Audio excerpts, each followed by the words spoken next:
So today I'm going to label the week for the women. We were able to, the speaker signed the sex trafficking bill that we passed a few weeks ago, so that'll go to the governor's desk. We also did the changing the age for which children, basically children, can get married, increasing that age. And then we did also the revenge porn bill, which I think is a bipartisan effort to show how seriously we take these issues. And I think it was a big win, not only just for women, but for people in general. What I could say is probably more of note is some of the things that we haven't done.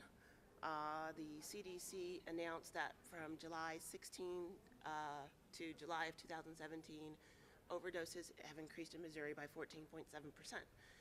So we still have a lot of work that we need to do as it relates to the opioid crisis. We still have not had any hearings on the ethics bills.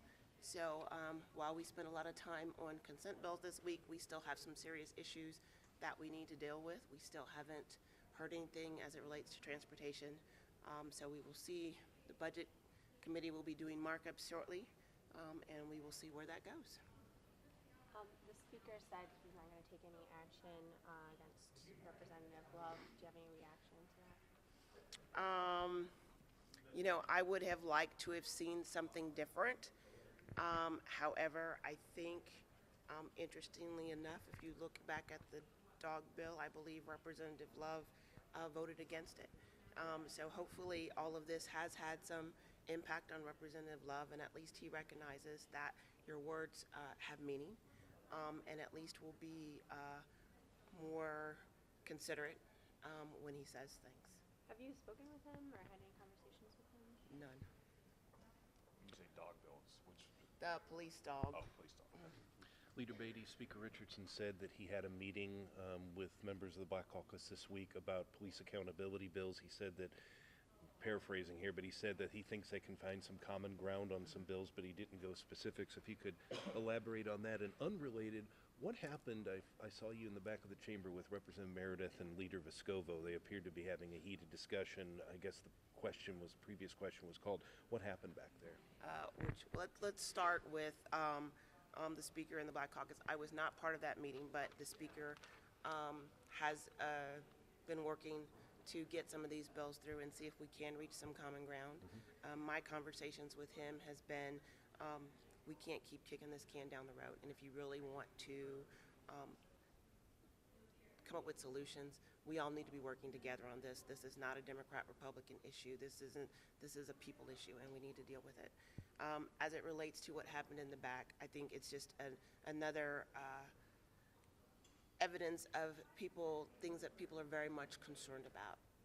And some of our members did not get to speak, and they were very upset about that. We were talking about our kids on buses and the dangers of that, and Representative Vescovo chose to call for the previous question. So while I understand our members being very upset they didn't get to speak, I also recognize that there's a certain amount of decorum that we have to show in this building, and so that's kind of where we were. Hey, the governor's criminal defense firm hired a lobbyist. Do you plan to meet with the lobbyist about the governor's investigation into his proclivities? I can't tell you that. No one has reached out to me. I haven't had any contact with the governor, so I don't, quite frankly, I'm probably the last person they'll reach out to. So I don't know. I can't answer. As far as bills or issues that are not being taken up, of course, the Moms Demand Group was here this week.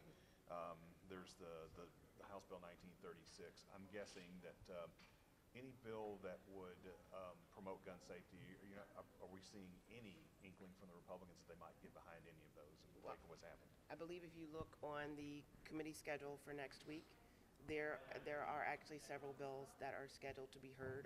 There's a couple of others that I'm going to talk to the speaker about. But at least there are some that will get a hearing.